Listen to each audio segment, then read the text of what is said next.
a poderosa palavra de Deus.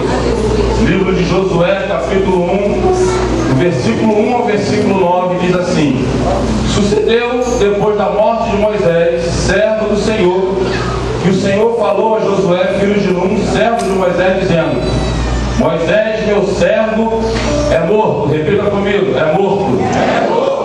Levanta-te, pois, agora, passa este Jordão, tu e todo este povo, a terra que eu dou aos filhos de Israel. Todo lugar que pisar a planta do vosso pé, vos tenho dado, como eu disse a Moisés. Desde o deserto e desde este Líbano, até o grande rio Eufrates, toda a terra dos heteus, até o grande mar, para o poente do sol, será o vosso termo. Ninguém se susterá diante de ti todos os dias da tua vida. Como fui com Moisés, assim serei contigo. Não te deixarei e nem te desampararei. Esforça-te, tem bom ânimo, porque tu farás este povo herdar a terra que jurei a seus pais que lhe daria. Então somente esforça-te e tem muito bom ânimo, para teres cuidado de fazer conforme toda a lei que meu servo Moisés te ordenou. Dela não te desvie, nem para a direita e nem para a esquerda, para que prudentemente te conduzas por onde quer que andares. Não te apartes da tua boca o livro desta lei, antes medita nele dia e noite, para que tenhas cuidado de fazer conforme tudo quanto nele está escrito, porque então farás prosperar o teu caminho, e então prudentemente te conduzirás. Não tu te mandei eu? Esforça-te e tem de bom ânimo, não pares, nem te espantes, porque o Senhor, teu Deus, é contigo por onde quer que andar. Podem sentar, amado. Senta dando glória. Aleluia. Amados, assim, para nós entendermos o contexto de Josué capítulo 1, nós precisamos saber um pouco acerca da vida deste homem, aonde ele surgiu, como ele surgiu, porquê, de que maneira, como é que foi.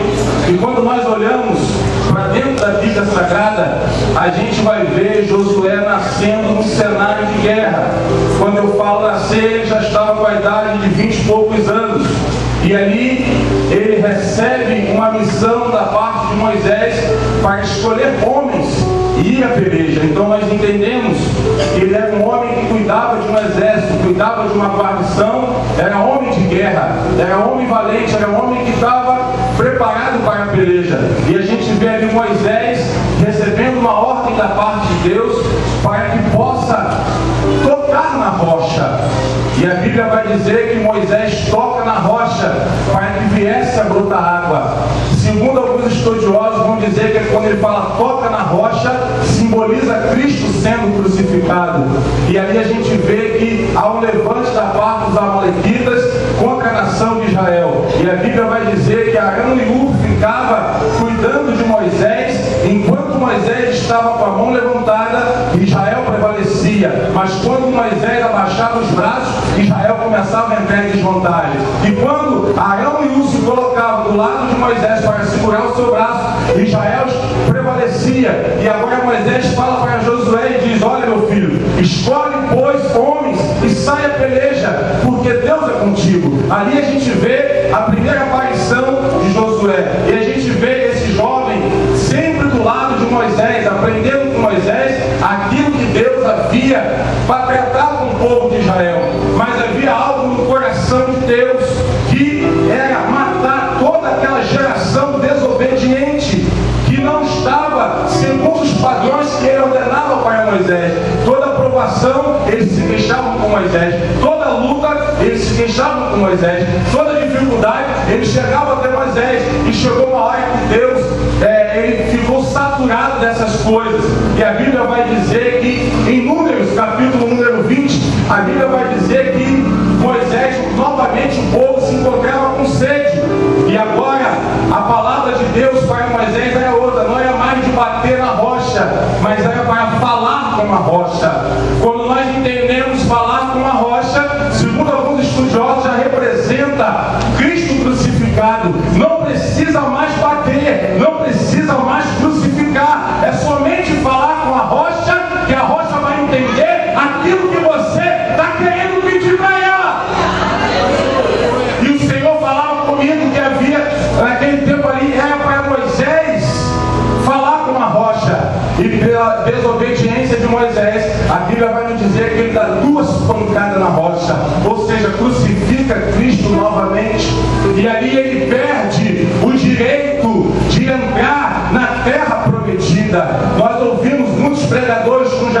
pentecostais dizendo que quem tem promessa não morre. Mas se você estiver na obediência de Deus, se você estiver na desobediência, você vai morrer sem a salvação de Cristo Jesus. Mas se você estiver na obediência de Deus, você vai alcançar a promessa de Deus para a tua vida.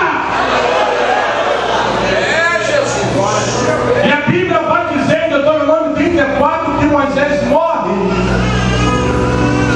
E por Moisés morrer, o povo ficou meio baratinado, porque Josué e todo o povo se apoiavam em Moisés.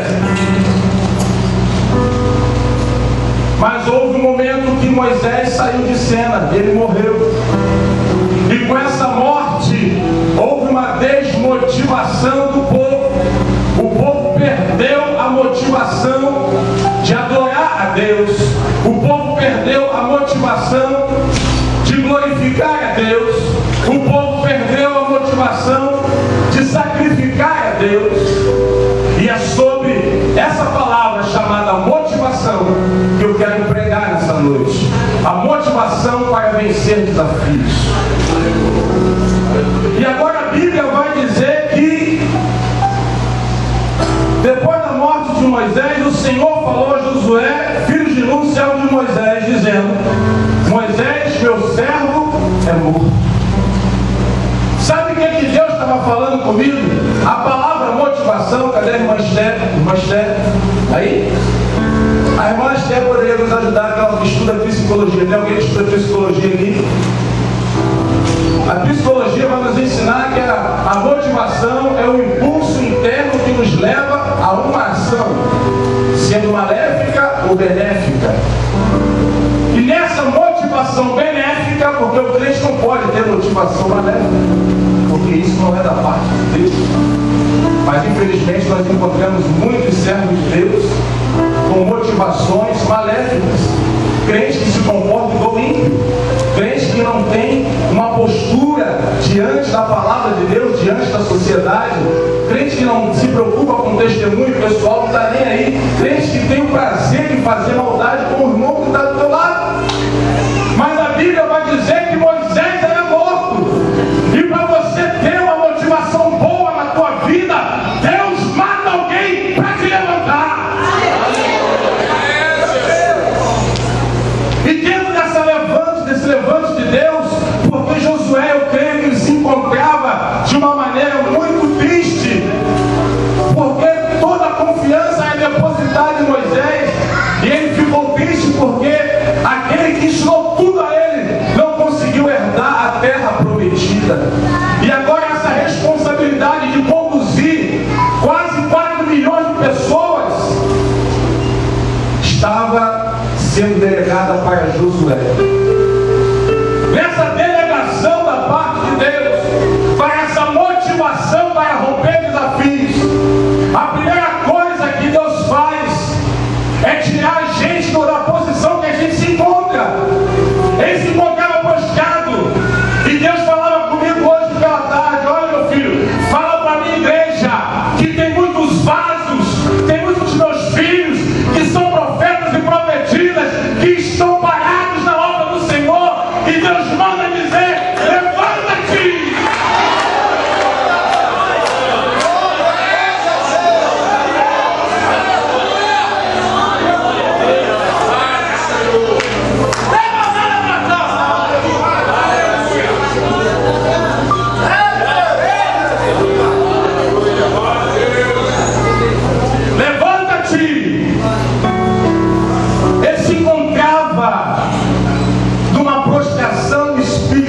Uma acomodação.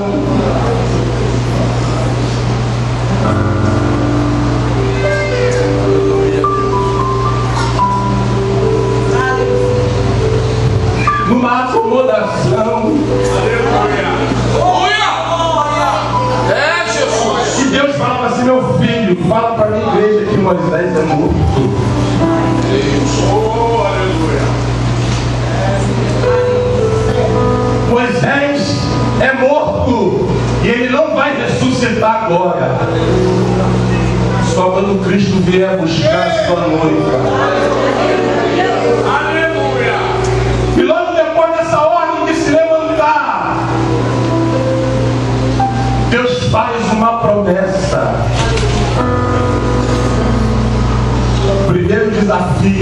que nós temos que romper. Ele fala assim: passa a este Jordão, tu e todo este povo, a terra que eu dou aos filhos de Israel. Aleluia. Irmãos, eu estava estudando hoje à tarde a geografia bíblica do terreno da época. A Bíblia vai dizer, os estudiosos vão dizer que a nascente do Rio Jordão é lá no monte da Síria.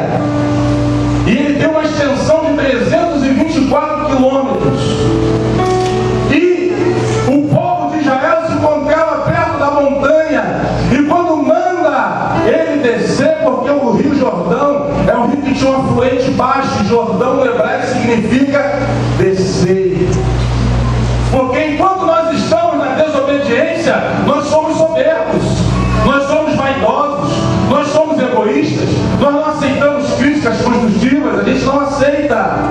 Mas quando você está lá no pico, Deus manda você descer para o Jordão, porque lá Ele vai falar contigo. E o povo, Deus fez questão de levar o povo lá para cima. E depois Deus fez uma questão de descer com o povo.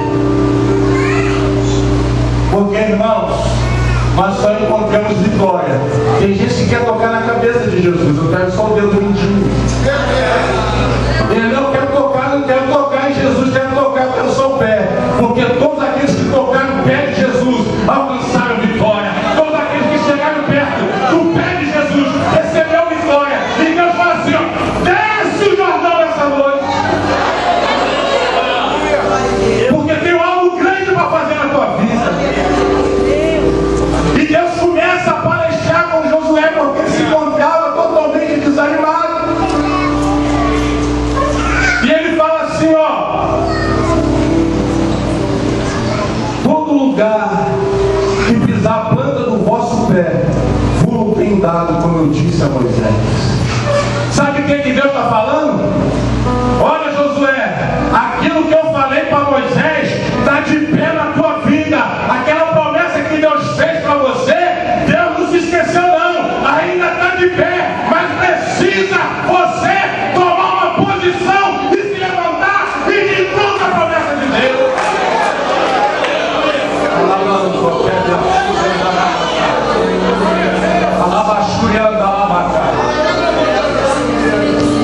E ele continua falando: olha, o que eu tenho para você é coisa grande.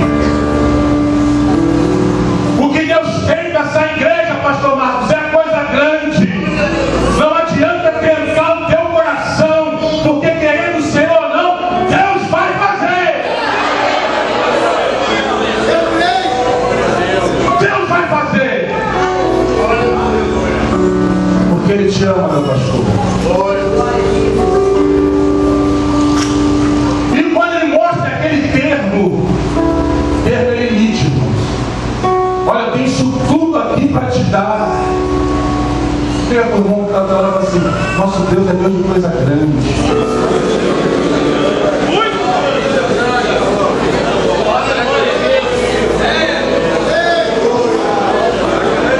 Sabe por que Deus é Deus de coisa grande? Porque Ele é um Deus grande, lindo, maravilhoso, exaltado, majestoso, glorificado. Aleluia! É o Senhor dos senhores, Rei dos reis. Mas se Deus é um Deus grande, o que Ele vai fazer com o filho dele na terra? Pare de se contentar com pouco. Pare de comer migalha. E Ele continua falando aqui: ninguém se susterá diante de ti todos os dias da tua vida. Como fui com Moisés, assim serei contigo. Não te deixarei e nem te desampararei. Irmãos, há momentos da nossa vida que a gente olha para um lado e para o outro, a gente não vê nada. A gente não sabe de onde vai vir o recurso, a gente não sabe de onde vai acontecer as coisas. Mas a palavra de Deus vai me dar aquilo aqui, que Ele não nos deixa, Ele não nos desampara. Na hora certa, no momento certo, Deus vai cessar as lágrimas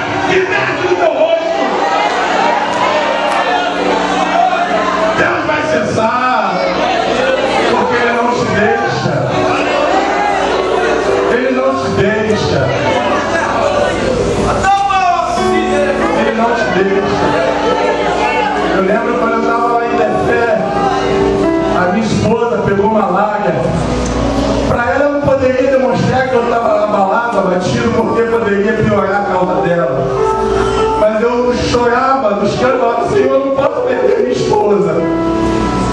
Eu não posso, Senhor. E Deus falou comigo, eu não te deixo. Eu não te desamparo.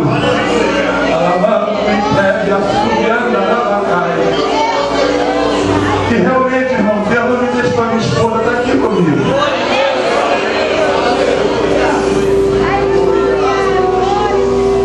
Ou você acredita no Deus que você serve, ou você não acredita. Ou você acredita, ou você não acredita. Você pode estar passando por um momento de dificuldade muito grande na sua vida. Mas Deus fala que eu não te deixarei e não te desamparo. Eu não te desamparo. Você pode estar buscando o milagre de Deus, você pode estar buscando uma resposta de Deus, e Deus está falando com você nessa noite que Ele não te deixa, Ele não te desampara. Na hora certa, o mover de Deus pode acontecer na sua vida.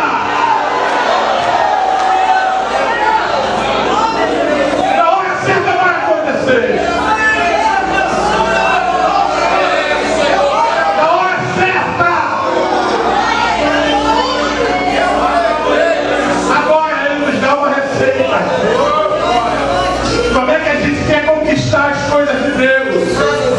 Como é que a gente quer alcançar as promessas de Deus? Parado! Parado! Não faz nada, não ora, não jejua, não lê a palavra, não faz nada. Como é que você quer alcançar a promessa de Deus? E Deus fala para Josué, olha, esforça-te! Esforça-te! E tem que bom ânimo! Deus quer ver o nosso esforço, irmão. É verdade. E olha, o esforço de Deus, a Bíblia diz que a chuva de Deus sobe para o justo e para o ímpio. Eu lembro, irmãos, quando eu ingressei na Força Aérea Brasileira em 1996, como soldado especializado, eu fiz um concurso, passei, e ali eu achei que eu já estava bem na foto. E fui ser soldado da infantaria da aeronáutica. E ficamos lá, fazemos várias missões, fiz muitos cursos lá dentro. Mas só que com 2 anos de como soldado caiu a ficha. O que você sabe fazer? Eu comigo mesmo não era cristão, irmão. Eu comigo eu só sei desmontar um fuzil, só sei desmontar uma pistola e ficar em pé igual um poste. É o que eu sei fazer. E eu sempre pagava a prova da ESA para fazer, mas só por causa da despesa, né, pastor Marcos? Ele ganhava despesa para fazer a prova. E eu pagava, não estudava. E quando eu comecei a namorar minha esposa, eu falei, olha o caldo que eu sou, porque temos que estabilizar a nossa vida. Temos que ter uma segurança. Não adianta você sonhar se você não se esforça para esse sonho se concretizar. É verdade. E eu fiz a primeira prova, não passei, fiquei por uma questão. E eu cheguei para minha esposa, na época, namorada, e falei, filha, paga é o seguinte, é assim que eu falava, irmão. Eu falava, olha, eu só vou poder te ver aos sábados, depois de 2 horas da tarde, e quando chegar lá para julho, eu só vou poder te ver os domingos depois de 2 horas da tarde. Você quer continuar namorando comigo? Quero, meu filho. Então tá bom. E fui para a prova, irmãos. 113 mil candidatos, tem noção do que é isso? 113 mil candidatos na prova de um concurso de 1999. Eu fui 8º do Brasil. Eu falo isso para honra e glória do Senhor, sabe por quê? Eu morava em Maricá, irmãos. Eu servia lá na base aérea do Galeão. Acordava 4h30 da manhã, ia para o quartel, saía do quartel, estudava no cursinho até 10 horas da noite, chegava em casa 11 horas da noite, estudava até meia-noite e meia, 1 hora para acordar 4h30, durante 9 meses foi assim. E depois o neném nasceu. Então como é que a gente quer conquistar o sonho, a promessa, se não se esforça? Não quer se sacrificar, não quer, como é que vai alcançar? E ele fala aqui, ó, esforça-te, tem de bom ânimo, porque tu farás este povo herdar a terra que eu jurei a seus faz que Ele daria. Aí Deus repete de novo no versículo 7 e fala assim, ó, então somente esforça-te, tem muito bom ânimo, para teres cuidado de fazer conforme a lei que meu servo Moisés te ordenou. Ela não te desvie nem para a direita nem para a esquerda. Deus te promete algo e você quer ouvir e você não tem que ouvir. Você se desvia daquilo que Deus está mandando você fazer na palavra. E como é que você vai alcançar aquilo que Deus tem na tua vida se você não quer usar essa bússola aqui que vai te conduzir para a vitória? Como é que você vai conseguir isso? Me explica. Não tem como. Tudo aquilo que nós fazemos, tudo aquilo que nós pensamos, todas as nossas atitudes tem que estar pautado na palavra de Deus. Tem que estar na palavra, tem que estar na palavra. Se não tiver na palavra, você não vai alcançar a vitória que Deus tem na tua vida. Tem que estar na palavra, tem que estar na palavra. A gente tem que se esforçar, irmãos. Nós temos muitas metas para 2013. Eu não falo isso como igreja, corpo, eu individual, mas falo igreja como corpo de Cristo aqui nessa noite. Nós temos muitas metas para 2013. Mas o pastor Marcos, o pastor Moisés, o pastor Alves não vai conseguir isso sozinho. E Deus fala para o ministério da igreja: levanta-te, esforça-te. Esforça-te. Você tem valor, você tem valor. Tem pessoas que querem reconhecimento do homem, mas o melhor reconhecimento é aquele que vem do alto. O melhor reconhecimento é aquele que vem do alto.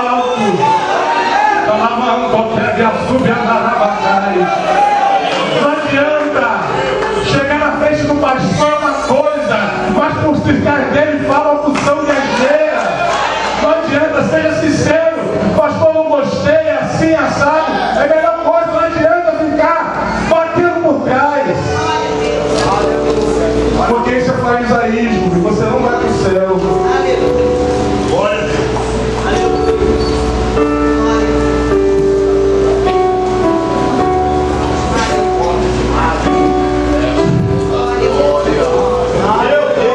Nos esforçar.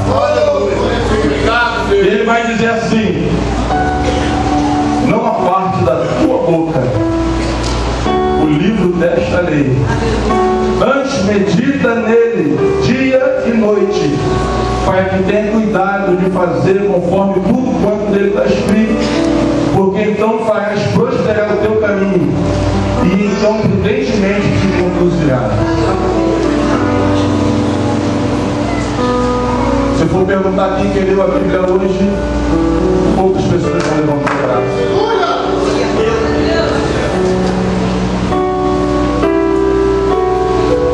E a gente quer vitória.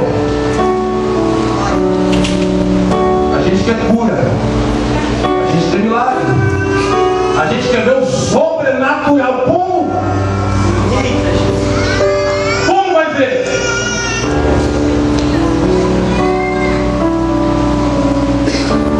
Eu tive um desconforto intestinal muito grande nessa tarde, porque eu estou falando isso, mas a palavra cortou aqui, ó. A pancada primeiro foi aqui. Como a gente quer ver coisas grandes acontecer na nossa vida se a gente faz tudo aquilo que está ao contrário da palavra? Ele está falando aqui: Josué, você só vai passar o Jordão se você tiver a lâmpada de Deus na tua frente. A lâmpada é a palavra. Se a lâmpada estiver na tua frente, você vai passar esse Jordão. Mas se a lâmpada não tiver, você não vai passar. Aleluia. E a Bíblia vai dizer que para a gente passar o Jordão, Josué 3,5, ele vai dizer assim para o povo: santifica-vos, porque amanhã de manhã o Senhor fará maravilha no meio de